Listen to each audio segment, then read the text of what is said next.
Baie welkom by die voorlesing van die Afrikaanse Sabbatskoolles vir blindes en swaarsiendes. Hierdie lesse word voorsien deur die Wêreldkonferensie van die Sewende Dag Adventiste Kerk.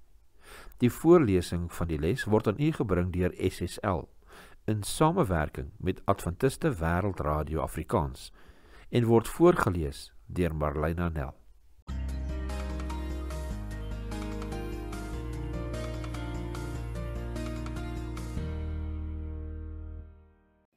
Les 9, 22 tot 28 November.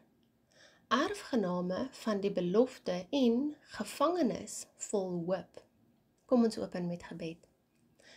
Liewe Vader, ons begin weer met 'n nuwe week en 'n nuwe studie. Liewe Heer, vul asseblief elkeen se harte en gedagtes met u Gees en laat hierdie studie 'n seën tot elkeen wees wat dit mag studeer. Ons vra dit in die naam van Jesus alleen. Amen. Sabbatmiddag. Skrifverwysings vir hierdie week se studie. Genesis 3 vers 17 tot 24, Deuteronomium 6 vers 3, Josua 13 vers 1 tot 7, Hebreërs 12 vers 28, Levitikus 25 vers 1 tot 5, sowel as verse 8 tot 13, as ook Esegiel 37 vers 14 en 25. Geheeteks, Sagaria 9 vers 12, Ou Afrikaanse Bybel. Keer terug na die vesting, o hoopvolle gevangenes. Ook kondig ek vandag aan, dat ek jou dubbel sal vergoed. Sagaria 9 vers 12, Ou Afrikaanse Bybel. Josua 13 tot 21 bevat talle lyste vol beskrywings van plekname. Hierdie plekname dien as grense en baken die grondgebiede af wat aan die onderskeie stamme van Israel toegeken is. Vir die moderne leser lyk hierdie dalk na irrelevante gegevens, tog steun dit op 'n behoorlike begrip van die teologie rakende die beloofde land.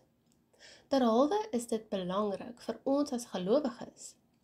Met hierdie lys van tasbare plekke, landvorms en bakens, wou die Here vir Israel leer dat Kanaan nie net 'n lugkasteel was nie.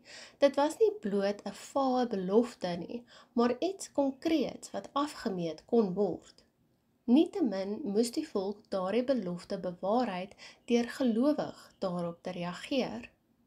Die Here sou inderdaad die land as erflating aan hulle skenk. Dit is inderdaad bedoel as 'n geskenk wat ter vervulling van die belofte aan hul voorvaders gegee sou word.